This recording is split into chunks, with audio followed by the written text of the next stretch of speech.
Müqavilədə çox ciddi şərtlər var. Deməli, orada müddətlər təyin olunub, konkret müddətlər var və gecikmələr üçün ciddi cərimələr var. Mən müqavilə ilə tanış olanda soyuq tər bastı ki, bunu bu şərtlər altında təhvil vermək bizim gücümüz daxilində olan məsələ deyil də. Məsələn, birincisi, sifarişin məbləği olduqca böyükdür. Bunlar bir 30% ilkin ödəniş eləsələr, digər 70% sifarişi təhvil verənə qədər bu resursu tapıb bu işi təmin eləmək lazımdır. Bizim resursumuz yoxdur. İkincisi, bu cərimələr üçün vaxtlar qoyublar. Hansı bu vaxtlarda, təyin olunmuş vaxtlarda sifariş verilməsə, kifayət qədər ciddi cərimələrdir. Bizim də ümumiyyətlə bu yükü qaldırmağa gücümüz yoxdur. Nə qədər sevinclə yanaşmışdımsa, indi bir o qədər də əksinə də indi işdən imtina eləmək istəyirəm. Utanıram, necə deyim ki, mən bunları bu işi götürməyim mənim gücüm daxilində deyil, özümə sığışdırmıram. Başladım bunlarla biraz ruhsuz, könülsüz danışmağa ki, bunlar mənə desinlər ki, xahiş edirəm, dur otağı tərk elə də, bu iş sənlik deyil. Elə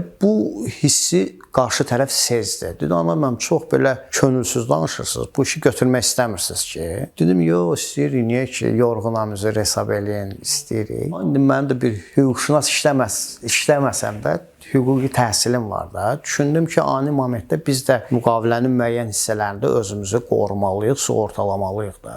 Dedim ki, bəs bu müqavilə ancaq sizi qorumaq haqqında düşünülüb də. Bəs bizim hüquqlarımızı, vəzifələrimizi kim qoruyacaq? Deyir, nə təklif edirsiniz? Dedim, bura bir-iki bəzi bəndlər var, onlara əlavə eləmək lazımdır. Dedi ki, deyin, ağıl kəsən şey olsa biz əlavə eləyərik. Dedim ki, zəhmət olmasa əlavə eləyək ki, əgər sifarişçinin təqsiri ucbatından gecikmələr olarsa, o vaxtlara, ümumi vaxtlara şamil olunmur da, əlavələr olunacaq. Yəni sizin təqsirinizdən biz işi gecikdirəriksə, biz niyə cərimə ödəməliyik? Dedi, tam haqlısan. Gəl, əlavə eləyək. Nəysə, 1-2 gün bu müqavilə proseduru çəkdi, tamamlanana qədər. Mən indi nəfsim işi götürməyinə sevinir, ağlım da işi götürməyinə çox peşmandır. Gecə saat 1-2 kimi Allaha dua edirəm ki, da biz bu vəziyyətdən sən çıxarda bilərsən də, da başqa nə bilərik. Nəysə, müqavilə imzalandı.